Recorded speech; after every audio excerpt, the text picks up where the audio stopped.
Hello दोस्तों, कैसे हैं आप। स्वागत है आपका एजुकेशन अड्डा में। उम्मीद करता हूं आप सभी अच्छे होंगे। लास्ट क्लास में हम लोगों ने लीनियर इक्वेशन का क्वेश्चन नंबर 18 सॉल्व किया था, सॉरी 17 नंबर तक सॉल्व किया था। कुछ इश्यूज की वजह से हम लोगों ने क्वेश्चन को वहीं पर ड्रॉप कर दिया था। तो चलिए आज हम लोग क्वेश्चन नंबर 18 से स्टार्ट करेंगे, क्वेश्चन नंबर 18 से स्टार्ट करेंगे। तो चलिए बिना टाइम वेस्ट किए हुए अपनी क्लास को स्टार्ट करते हैं। जो हमारे चैनल पर पहली बार आए हैं, वीडियो को लाइक करें, शेयर करें और सब्सक्राइब करना ना भूलें। चलिए तो स्टार्ट करते हैं अपने सेशन को। पहला क्वेश्चन आपके स्क्रीन पे देखिए। क्वेश्चन क्या कह रहा है आपसे।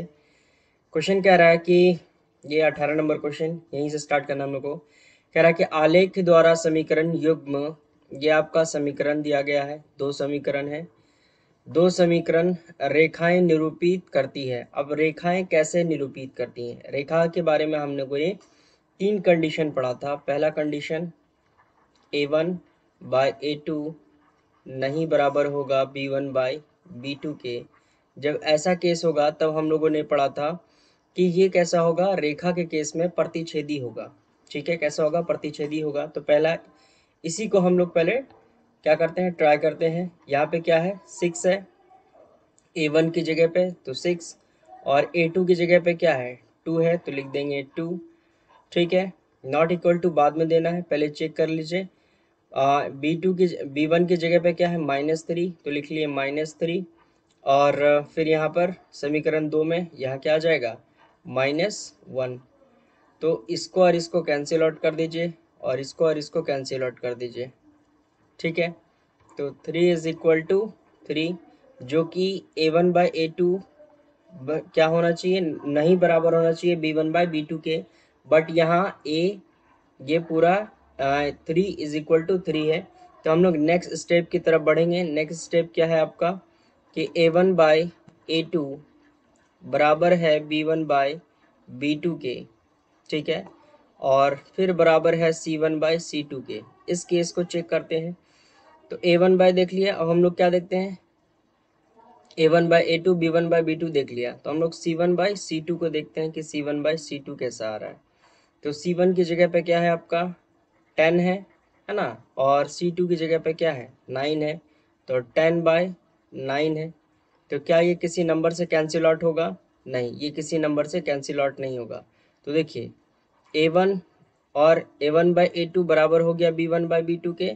बट c1 बाई c2 जो है ये डिफरेंट है, इनसे नहीं मिल रहा है। इसका मतलब ये केस कैसा बना कि a1 by a2 B equal है b1 बाई b2 के, बट नहीं बराबर है c1 बाई c2 के। ठीक है, यहाँ पर ये दोनों बराबर होगा, बट 10 बाई 9 जो है नहीं बराबर होगा।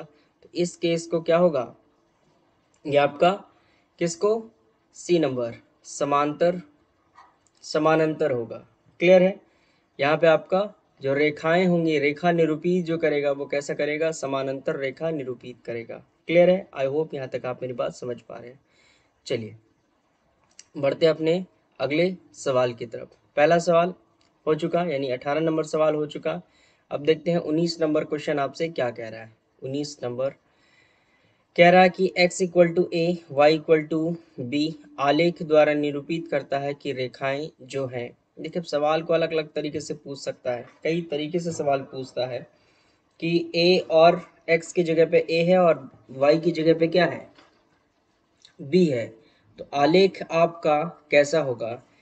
तो पहला क्या है आपका, ऑप्शन के अकॉर्डिंग पहला आपका समांतर, दूसरा है कि बी ए पर प्रतिच्छेद है, तीसरा है आपका समानुपाती है, और लास्ट है आपका डी नंबर, ए बी पर प्रतिच्छेदी रेखाएं हैं। सबसे पहले तो यहाँ पर आपका क्या है कि ए कैसा होना चाहिए समीकरण, ए एक्स स्क्वायर प्लस, सॉरी रैखिक समीकरण है तो स्क्वायर नहीं होगा। ठीक है, यहाँ होना चाहिए ए x1 प्लस, ये गलत लिख दिया, चलो इसको पूरा मिटा देते हैं। यहाँ पे हम लोग क्या लिखेंगे, a1 x1 b1 y plus c1 is equal to 0। But यहाँ क्या है कि x की जगह पे क्या है, a है, x की जगह पे a है। तो जब भी आएगा यहाँ पर x की जगह पे a, तो a जो है यहाँ ये वाला आपका ऑप्शन सही होगा कि a बी पर प्रतिच्छेदी है, ए जो है बी पर प्रतिच्छेदी होगा। क्लियर है? तो D is a right answer, कि जहां भी होगा x और y बराबर है तो ये सवाल, तो देखिए ये कैसा बन जाएगा, a1 a plus b1 b1 b1 b, क्योंकि y की जगह पे आपको क्या रखना है, b रखना है, प्लस c1, तो ये आपस में क्या होगा, प्रतिच्छेदी होगा। ठीक है, प्रतिच्छेदी होगा। कैसा प्रतिच्छेदी होगा कि a b पर प्रतिच्छेदी होगा, तो D is a right answer. Clear है? आई होप यहाँ तक बात समझ पा रहे हैं। तो चलिए बढ़ते हैं अगले सवाल की तरफ। चलिए ये रहा आपका नेक्स्ट क्वेश्चन। अब अगला क्वेश्चन आपसे क्या कह रहा है ये देख लें पहले। इसमें है आपका क्या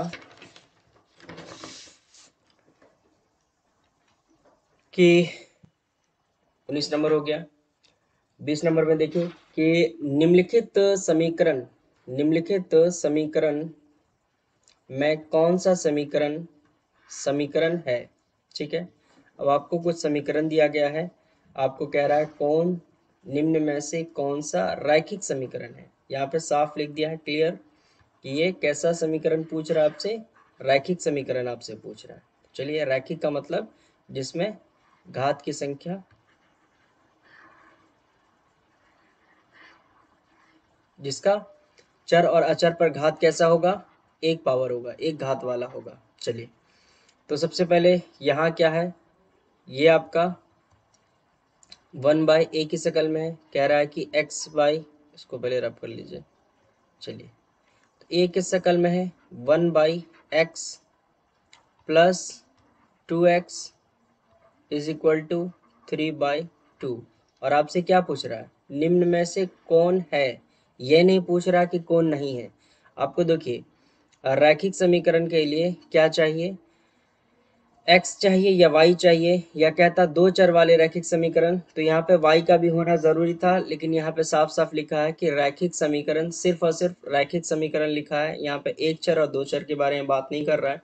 तो यहाँ पे ये चीज़ का हम ध्यान नहीं देंगे कि यहाँ पे x और y दोनों है कि नहीं। लेकिन जब आप इसको सॉल्व करिएगा, इस चीज़ को सॉल्व करिएगा, तो क्रॉस मल्टीप्लाई होगा, कोना कोनी गुना होगा, इस तरीके से। तो ये हो जाएगा 1 और ये आपस में गुना होकर के 2x स्क्वायर हो जाएगा, जहाँ की आपको दो घात वाला मिल रहा है, इसका मतलब ये रैखिक समीकरण नहीं है। चलिए, अब ये कैसा है, यहाँ तो रैखिक समीकरण है आपका कि 5x plus 4 is equal to 8। तो 5x और 8 को लेफ्ट टू राइट कर लेंगे तो क्या हो जाएगा, plus 4 minus 8, that means 5x plus sorry minus 4।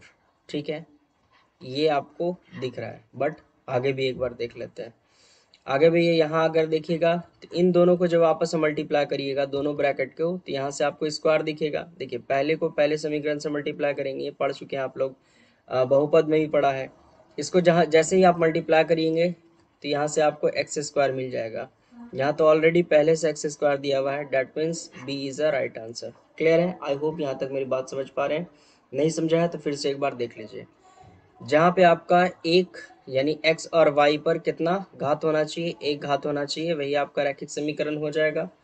तो ये जो आप देख रहे हैं, जब आप इसको सॉल्व करेंगे, तो अभी हमने देखा कि इसको सॉल्व करेंगे तो यहाँ पे क्या देगा, एक्स स्क्वायर देगा। और यहाँ पर सी नंबर में भी जब आप इन दोनों को मल्टीप्लाई करेंगे, इस ब्रैकेट को इस ब्रैकेट से जब मल्टीप्लाई करेंगे, तो यहाँ पर भी क्या देगा आपको, एक्स स्क्वायर देगा। यहाँ पे भी क्या देगा, एक्स स्क्वायर। और यहाँ पे पहले से ऑलरेडी एक्स स्क्वायर, यानी कि ये द्विघात समीकरण के क्वाड्रेटिक इक्वेशन के फॉर्म में है, द्विघात समीकरण के फॉर्म में है। और ये इकलौता है जो रैखिक समीकरण के मूल रूप में है, इसीलिए ये क्या हो जाएगा, B is a right answer. चलिए, अब देखिए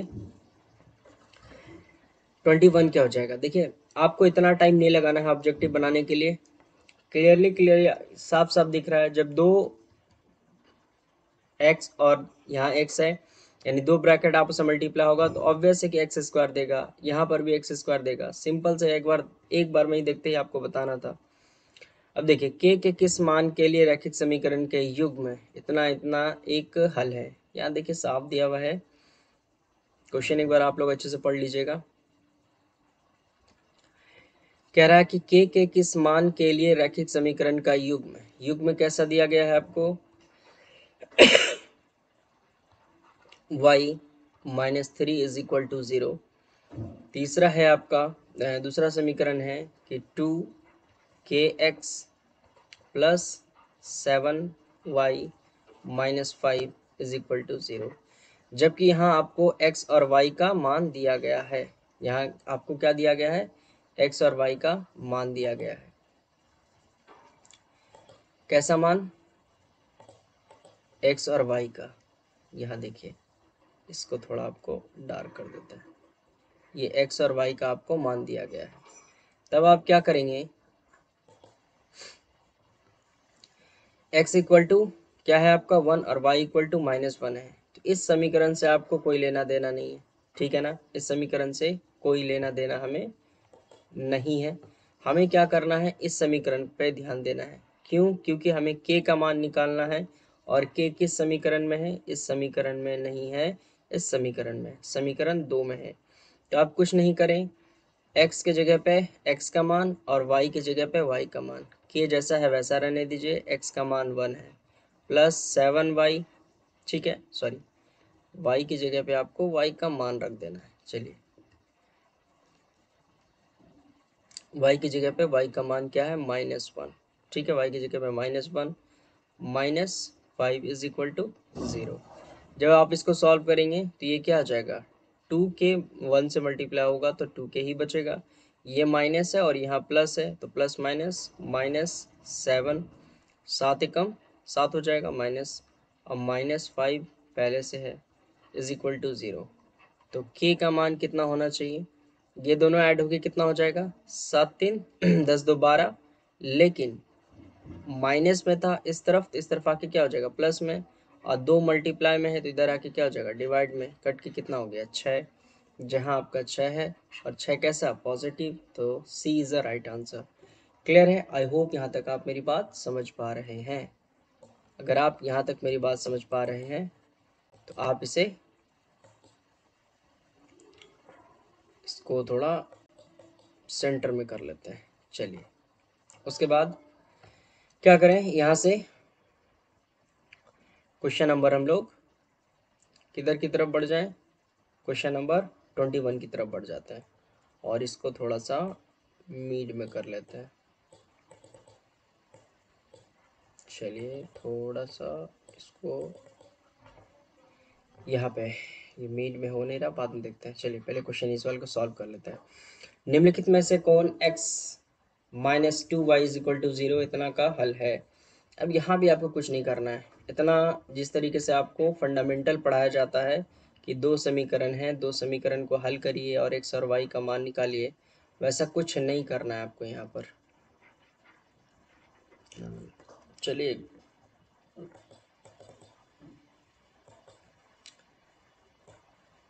इसको हम लोग थोड़ा मीड में कर लिया। चलिए,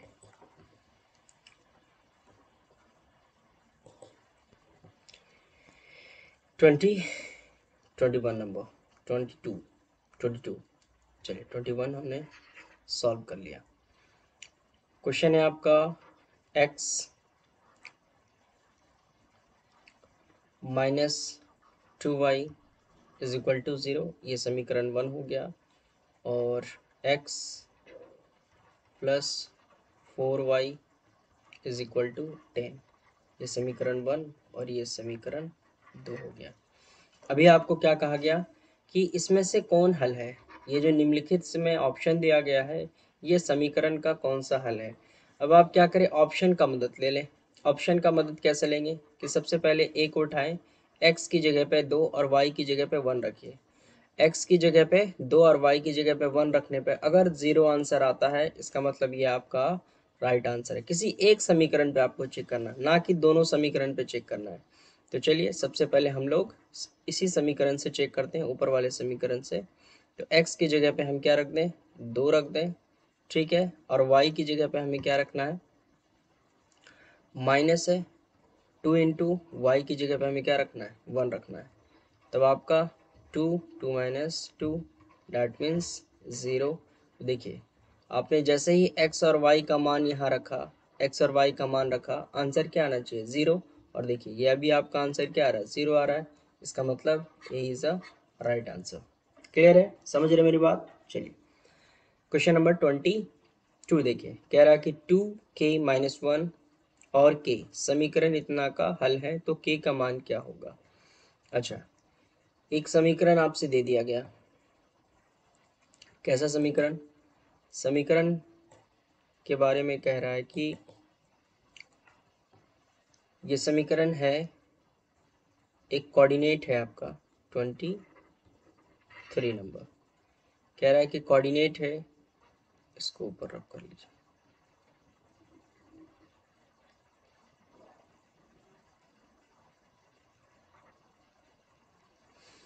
यहाँ से क्या कर लें से, ये आपका 2k-1 एक सॉल्यूशन है और दूसरा सॉल्यूशन क्या है, इसका मतलब ये x की जगह पे है और ये क्या है y की जगह पे है।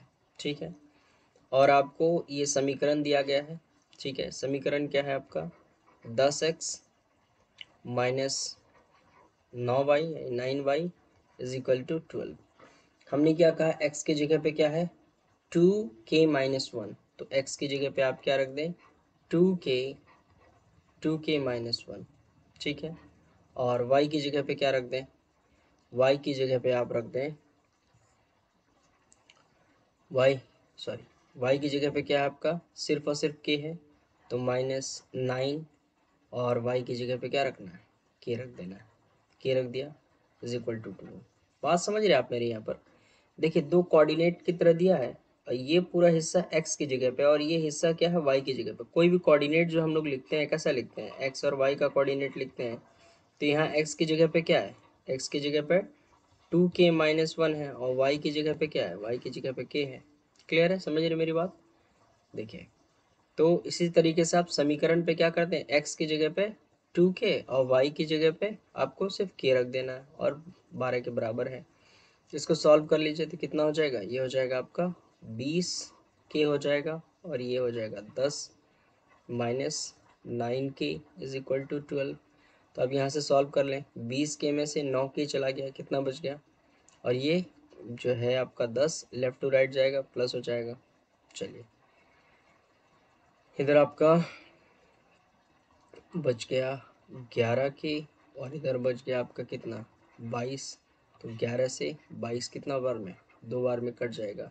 अगर आपको यहाँ पे दिखने में दिक्कत हो रहा है तो मैं यहाँ लिख देता हूँ कि क्या बचेगा 11k, और इसको सॉल्व करेंगे तो ये 10 जो है लेफ़्ट टू राइट जाएगा तो क्या आ जाएगा, लेफ़्ट टू राइट जाएगा तो प्लस में हो जाएगा, डैट मीन्स 22 आ गया। तो ये कैंसिल आउट हो जाएगा 2 टाइम में, तो B is a right answer. Clear है, समझ रहे मेरी बात। चलिए अब देखते हैं हम लोग अगले सवाल की तरफ बढ़ते हैं। अगला सवाल आपका क्या है,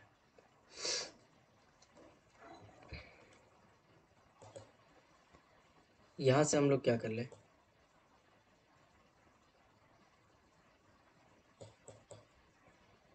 चलिए क्वेश्चन नंबर 24।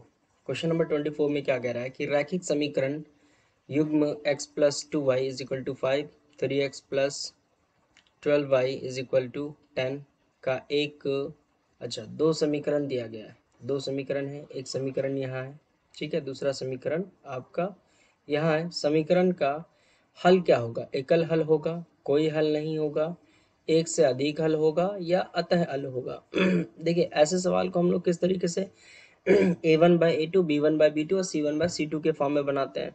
अगर इस रूल को फॉलो कर रहा है कि A1/A2 नहीं बराबर है B1/B2 के, तब यहाँ पे से क्या होगा, इसमें से यहाँ पे आपका एक हल निकलेगा या अद्वितीय हल निकलेगा। फिर इसके बारे में भी आपने कंडीशन पढ़ा है। तो ऐसे केस में डायरेक्ट इस तरीके का आप लोग मेथड अपनाएंगे। तो समीकरण आपका दिया गया है, समीकरण क्या है A1/A2 पहले निकाल लीजिए। तो A1 आपका क्या है समीकरण, ये x के साथ कुछ नहीं है, इस x के साथ कुछ नहीं है तो 1 है, और समीकरण 2 में इस x के साथ क्या है तो ये 3 हो जाएगा। फिर इसी तरीके से आप लोग B1/B2 निकाल लीजिए। तो B1 इस फर्स्ट समीकरण में b1 की जगह पे क्या है 2 है, और इस समीकरण में b1 की जगह पे क्या है 12, डैट मीन्स 12।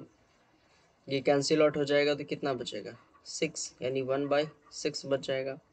फिर आपने C1/C2 भी निकाल लेना है, तो C1 क्या हो जाएगा, ये जो वाला टर्म्स C1, ये C2, तो C1/C2 कुछ ऐसा हो जाएगा, तो 5 बन जा 5 टू ज़ा सॉरी 5 बन जा 5, 5 टू ज़ा 10 हो गया।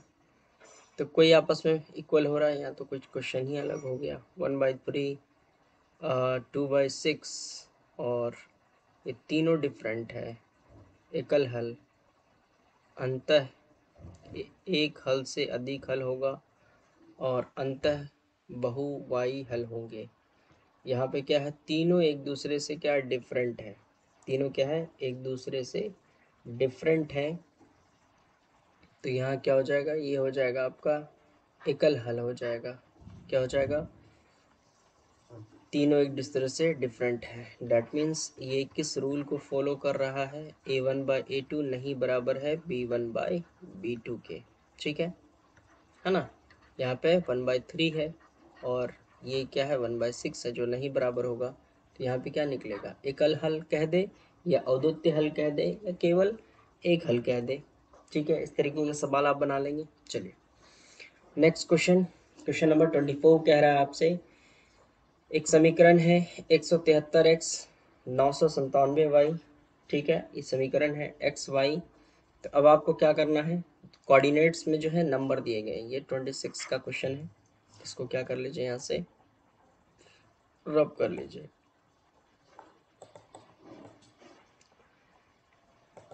और इसको कर लीजिए मिडिल में। चलिए उसके बाद समीकरण चाहे कितना बड़ा ही क्यों ना हो, यहाँ पे 173x है, ठीक है, प्लस 197y है, और आपका 149 है। दैट मीन्स किसी एक समीकरण को लीजिए, दो समीकरण है, दो समीकरण पर मत ध्यान दीजिए, किसी एक समीकरण को लीजिए, चाहे समीकरण 1 या समीकरण 2। आपने एक समीकरण को लिया, इस समीकरण का ये वाला हिस्सा यानी पहला वाला हिस्सा उठा लें, यानी कि 17, चलिए यहाँ पे ले ले 173x प्लस 197y। ठीक है, अब आप यहाँ से कोऑर्डिनेट उठा लें। ठीक है, कोऑर्डिनेट उठा लें। जब आप कोऑर्डिनेट लेंगे, ये पहला वाला x है और दूसरा y है, पहला x दूसरा y, यहाँ से आप इस जगह पे वैल्यू को पुट कर दें, और ये रिजल्ट आपका कैसा आ जाना चाहिए, रिजल्ट आना चाहिए 149। अब थोड़ा आप दिमाग लगाएं, क्योंकि यहाँ पे 179 है और 197 है, और रिजल्ट कितना आना है, इन दोनों से कम रिजल्ट आ रहा है। डैट मीन्स इसमें से कोई ना कोई एक वैल्यू जो है निगेटिव है, कोई ना कोई एक वैल्यू निगेटिव है। तो पॉजिटिव वैल्यू तो पहले ही कैंसिल आउट हो जाएगा, ये नहीं होगा। ठीक है, अब पहले चेक करेंगे ए को या सी को। अब दूसरी बात, रिजल्ट कैसा आना है, रिजल्ट आ रहा है पॉजिटिव 149, यानी 149 पॉजिटिव होना चाहिए, 149 पॉजिटिव। तो अब यहाँ पे क्या करें, पहले आप इस वैल्यू को चेक करेंगे तो बहुत ज़्यादा वैल्यू हो जाएगा। ठीक है ना, बहुत ज़्यादा हो जाएगा 3। तो आप क्या करें, पहला रिजल्ट क्या आना चाहिए, पॉजिटिव आना चाहिए, और दूसरा रिजल्ट नेगेटिव आ जाए। ठीक है, पहला रिजल्ट पॉजिटिव, दूसरा नेगेटिव। ठीक है, और जब भी होगा ये बड़ा होगा। देखिए बोलने से नहीं समझ में आएगा, जब हम लोग इस पर अप्लाई करते हैं तब देखते हैं। 3 है, 3 बहुत ज़्यादा हो जाएगा अगर x की जगह पर रखेंगे, और 2 रखेंगे तो कम होगा। यहाँ पॉजिटिव है, इसको तो लेना ही नहीं है। चलिए पहले हम c को रख के देखते हैं, यहाँ से स्टार्ट करते हैं कि c को आप जब रखेंगे तो c को तो रख ही नहीं सकते। c को देखिए क्यों नहीं रख सकते, c वाले वैल्यू को अगर आप रखेंगे x की जगह पे तो ये क्या आ जाएगा 173 आ जाएगा, और अब y की वैल्यू अगर रखेंगे तो ये क्या हो जाएगा, जस्ट डबल हो जाएगा इसका, और ये वैल्यू बड़ा हो जाएगा। और आंसर कैसा आना चाहिए आपका, आंसर आपका निगेटिव में आना चाहिए ऐसे केस में, लेकिन आंसर आपका किस में है, पॉजिटिव में है। ठीक है, तो सी भी कैंसिल आउट हो जाएगा। आप एक बार डी रख के देख लीजिए। ठीक है, बात आप समझ रहे हैं ना। शॉर्ट ट्रिक देखिए समझिए, यहाँ पे अभी समझने में थोड़ा सा दिक्कत होगा, बट एग्जाम हॉल में बहुत आसान हो जाएगा इस तरीके का सवाल बनाना, अगर आप समझ गए तो। बात समझिएगा, तो आप क्या करें, 173 की जगह पे 2 रख दें, ठीक है, और ये निगेटिव भी है। अच्छी बात ये है, अगर माइनस रखेंगे तो 197 इंटू 1 है ना, माइनस में था तो हमने यहाँ माइनस कर दिया। अब आप क्या करें, इसको मल्टीप्लाई कर दें, मल्टीप्लाई करिएगा तो क्या हो जाएगा, ये हो जाएगा 6, 14 के 4 कैरी 1, 2 1 जा 2 एंड 3, माइनस इसको मल्टीप्लाई करेंगे 197। अब इसको माइनस करिए, देखिए 149 आ रहा है, तो 149 किस तरीके से आएगा, ये हो गया आपका 16, 16 में से 7 जाएगा, यस 9 आ जाएगा। अभी कैसा हो गया 13, 13 में से 9 जाएगा, 13 में से 9 जाएगा तो आ जाएगा 4, यहाँ बच गया 2, यहाँ -1, 2 में से 1 जाएगा तो कितना बचेगा 1। इसका मतलब D is a right answer, D आपका सही है। सबसे पहले आपको बी को काट देना क्योंकि दोनों पॉजिटिव है, लेकिन आपको एक नेगेटिव वैल्यू होनी चाहिए। तीसरा, अगर 173 को 3 से मल्टीप्लाई करते हैं तो बहुत ज़्यादा हो जाएगा, और इसको 2 से, तो 1 तो ऐसे ही कैंसिल आउट हो जाएगा। सी नहीं होगा, सी क्यों नहीं होगा कि 173 है और 197 है, जहाँ 2 रखेंगे, जहाँ हम y की जगह पर 2 रखते हैं तो इसका वैल्यू बहुत ज़्यादा ऊपर चला जाएगा और इसका वैल्यू छोटा हो जाएगा, और आंसर हमें चाहिए था पॉजिटिव में। बात समझ रहे हैं ना मेरी, इसीलिए हम लोग डायरेक्ट किसका वैल्यू लेंगे, डी का वैल्यू लेंगे। क्लियर है। इस तरीके से आप लोग शॉर्ट ट्रिक से अपने ऑब्जेक्टिव क्वेश्चन को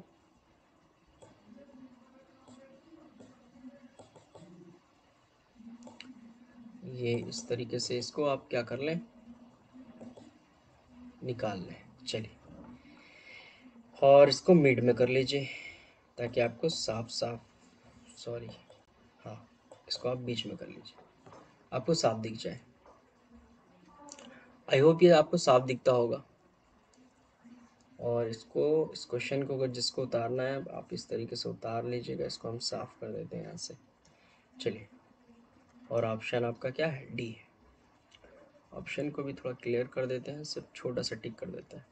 क्वेश्चन नंबर 26 कह रहा है कि विरोधी समीकरण युग्म के कितने हल होते हैं। विरोधी के बारे में हमने क्या कहा था इससे पहले वाले में, एक होता है संगत, एक होता है आपका असंगत। संगत और असंगत के बारे में हमने कहा था, संगत और असंगत के बारे में। तो संगत कौन था, असंगत कौन था, वो आप लास्ट वीडियो नहीं देखा तो लास्ट वीडियो जाकर देखिएगा, उसमें हमने विरोधी के बारे में कहा था वो कैसा होगा। और एक होता है अविरोधी, अविरोधी का मतलब, ठीक है, ये हो गया आपका असंगत हो जाएगा, और अविरोधी का मतलब संगत हो जाएगा। तो कह रहा है कि विरोधी समीकरण युग्म के कितने हल होने चाहिए। अच्छा, कोई सा भी समीकरण हो, ठीक है, कोई सा भी समीकरण हो। अच्छा, विरोधी का क्या होगा, विरोधी आपका a1 बाय a2, ये 3 कंडीशन है, b1 बाय b2। पहला कंडीशन तो यहाँ आपका कैंसिल आउट करके होना चाहिए, तो जैसे ही इसको कैंसिल आउट करते हैं तो ये कैसा हो जाता है, ये हो जाता है आपका संगत। ये कैसा हो जाएगा, संगत, जिसका केवल एक हल निकलता है, जिसका केवल एक हल निकलता है। तो इसी को हम लोग, इसी संगत को कहते हैं विरोधी। इसी संगत को हम लोग क्या कहेंगे, विरोधी कहते हैं।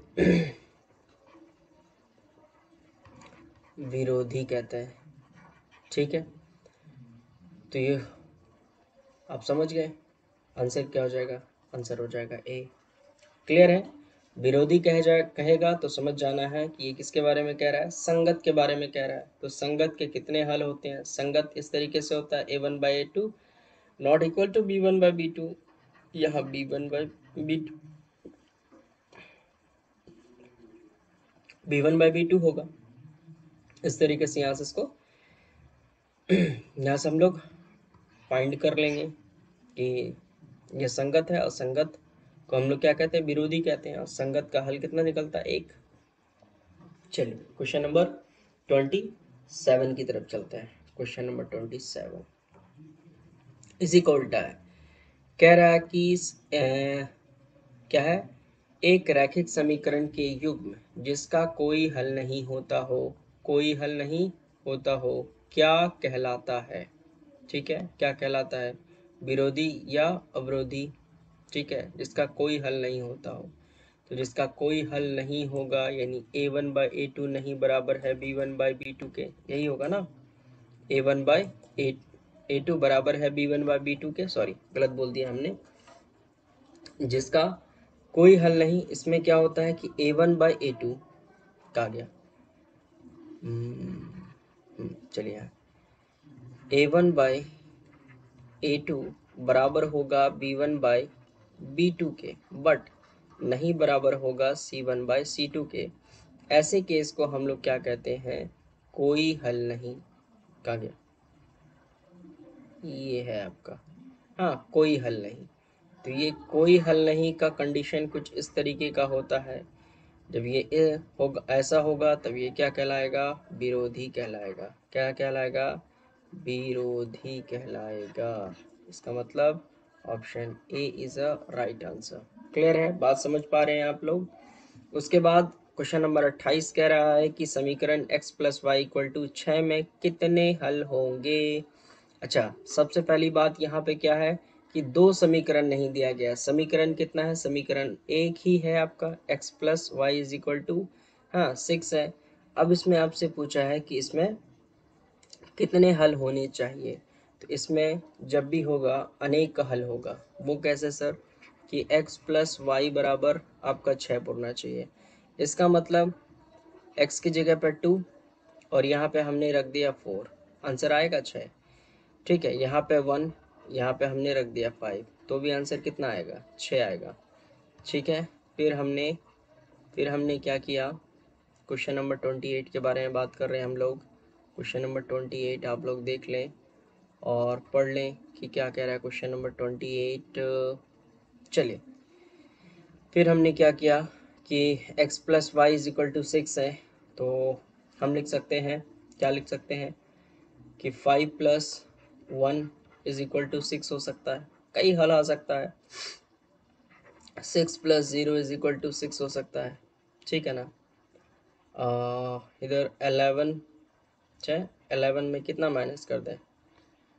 5 माइनस कर दें तो भी 6 आ सकता है। तो आप इस तरीके से कई वैल्यू निकाल सकते हैं एक्स और वाई के। तो आपका आंसर कितना हो जाएगा? अनंत हो जाएगा। एक समीकरण है, इसमें कई वैल्यू रख करके आप 6 निकाल सकते हैं, इसीलिए इसका आंसर क्या हो जाएगा? अनंत हो जाएगा। चलिए, option C is the right answer. 20 number 8, question number 28 20 number 8 नहीं, क्वेश्चन नंबर 28 का आंसर हो जाएगा अनंत। कह रहा है 29 में 2x minus 3y is equal to 0 के आलेख पर 4 और के एक बिंदु हो तो k का मान ज्ञात करें। चलिए, ये भी आपको बड़े आसान तरीके से निकालना है। ऐसे सब सवाल जो है बड़े आसान होते हैं, इसको ट्रिक से आपको निकालना है।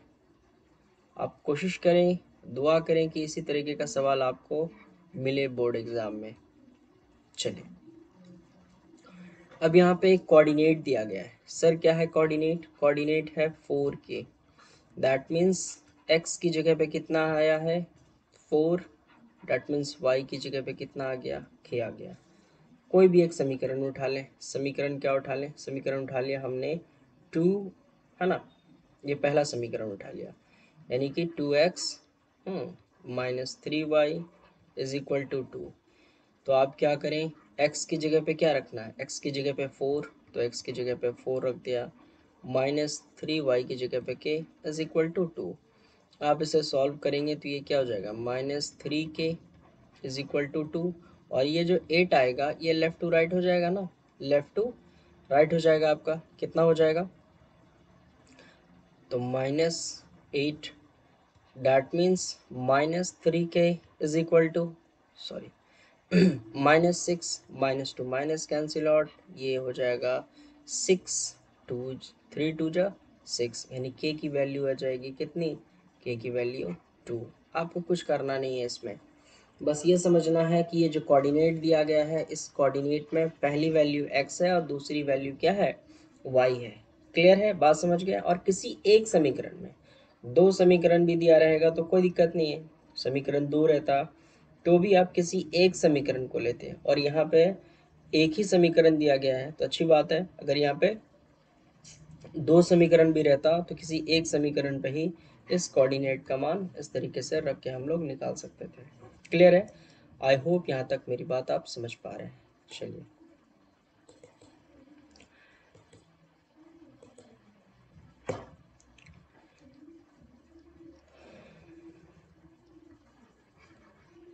कितना नंबर क्वेश्चन होगा अब, क्वेश्चन नंबर 30। क्वेश्चन नंबर 30 में आपसे क्या कहा गया, इसको थोड़ा बड़ा कर देते हैं। क्वेश्चन नंबर 30 आप पढ़ लें अच्छे से।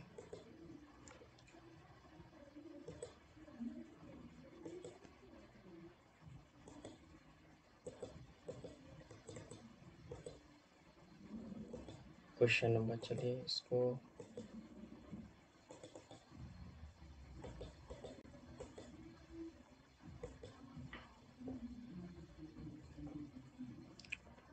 ये थोड़ा पढ़ता नहीं है, इसको एक बार बड़ा कर लेते हैं यहाँ से। चलिए, आई होप यहाँ तक आपको साफ दिखता होगा क्वेश्चन। ठीक है, बड़े क्वेश्चन की तरफ, क्वेश्चन साफ दिख रहा है। चलिए, अब यहाँ से क्वेश्चन नंबर 28 हो गया। 30 नंबर देखिए, कह रहा दो अंकों वाली संख्या के लिए सूत्र लिखें यदि इकाई का अंक x तथा दाई का अंक y है। ठीक है, दो अंक वाली संख्या के लिए एक सूत्र लिखना है आपको। दो अंक वाली संख्या के लिए आपको क्या लिखना है, एक सूत्र लिखना है जिसका इकाई अंक जो होना चाहिए वो x होना चाहिए, दाई अंक जो होना चाहिए वो क्या होना चाहिए, y होना चाहिए। ठीक है, दो अंक वाली संख्या, एक तो आप ये ले सकते हैं, यहाँ पे क्या है, ऑप्शन के अकॉर्डिंग ले लें। पहला है इकाई अंक कहाँ से स्टार्ट होता है, जैसे हम कह दें कि 1 5 6 9, तो इकाई यहाँ से स्टार्ट होगा, ये इकाई अंक है, ये दाई अंक है, हाँ ये इकाई अंक है, इकाई अंक, और ये दाई अंक हो जाएगा। क्लियर है, तो पहला जो है आपका इकाई अंक हो जाएगा, दूसरा दाई अंक। इसी तरीके से अगर आप यहाँ देखें तो इकाई अंक की जगह पे क्या है, आपका x है, लेकिन सॉरी y है, लेकिन यहाँ आपसे पूछ रहा है इकाई अंक की जगह पे क्या होना चाहिए, x होना चाहिए इकाई अंक की जगह पे। तो इकाई अंक की जगह पे क्या है, x है, और दाई अंक की जगह पे ये वाला इकाई अंक की जगह पे आपका क्या है, x है, और दाई अंक की जगह पे y है। तो यही आपका क्या हो जाएगा, राइट आंसर हो जाएगा।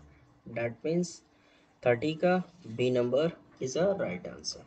क्लियर है, चलिए 31 नंबर देखिए, कह रहा समीकरण युग्म x प्लस 2y। देखिए किस जिसको अगर क्वेश्चन साफ नहीं दिखता होगा तो मैं क्वेश्चन लिख देता हूँ, समीकरण लिख देता हूँ, क्वेश्चन बोल देता हूँ। कह रहा समीकरण युग्म का x plus 2y is equal to 5, इसको समीकरण एक कह लीजिए। ठीक है, यहाँ पे एक मिस्टेक है, समीकरण कुछ इस तरीके से दिया है आपको कि +5 इज इक्वल टू 0, इसको समीकरण नहीं कह ले। दूसरा समीकरण भी शायद इसमें दिया है, क्या है, -3 और -6y plus 1 is equal to 0। ये समीकरण आपका दो हो गया, समीकरण एक, समीकरण दो के हल हैं। अब इसमें क्या हल होने चाहिए, ये भी क्वेश्चन बड़ा आसान है। अद्वितीय हल है, अनंत हल है, कोई हल नहीं, इनमें से कोई हल नहीं। तो आप इसका क्या करेंगे, a1/a2 निकाल के देख लीजिए, तो क्या हो जाएगा 1/-3, और b1/b2 निकाल के देख लीजिए, तो b1/b2 क्या है, 2/-6 है, तो ये हो जाएगा 1/3 हो जाएगा। तो a1/a2 बराबर हो गया b1/b2 के, है ना, a1/a2 बराबर हो गया b1/b2 के। लेकिन देखिए c1/c2 नहीं बराबर होगा, c1/c2 क्या हो जाएगा, c1/c2 C2 क्या है आपका, C1 है आपका 5 और C2 क्या है आपका 1 है। तो ऐसे केस में क्या होता है कि जब A1/A2 B1/, तो इसमें क्या होगा, कोई हल नहीं, कोई हल नहीं। Option number D is a right answer. ठीक है। 32 नंबर भी यहाँ से आपका समीकरण आपका क्या है, एक जैसा है कि यदि समीकरण kx plus 2y is equal to, तो कोई हल हो कोई हल ना हो ये बताना है आपको। तो बस k की जगह पे आपको k का वैल्यू पुट कर देना है। k की जगह पे क्या कर देना है, k का वैल्यू पुट कर देना है। पहले क्वेश्चन आप लोग पढ़ लीजिए, क्वेश्चन पढ़ लीजिए। चलिए, क्वेश्चन कह रहा है कि kx minus 5y is equal to 2 एक समीकरण है, और दूसरा समीकरण है 6 plus 2y is equal to 7। ये है आपका क्वेश्चन नंबर 31।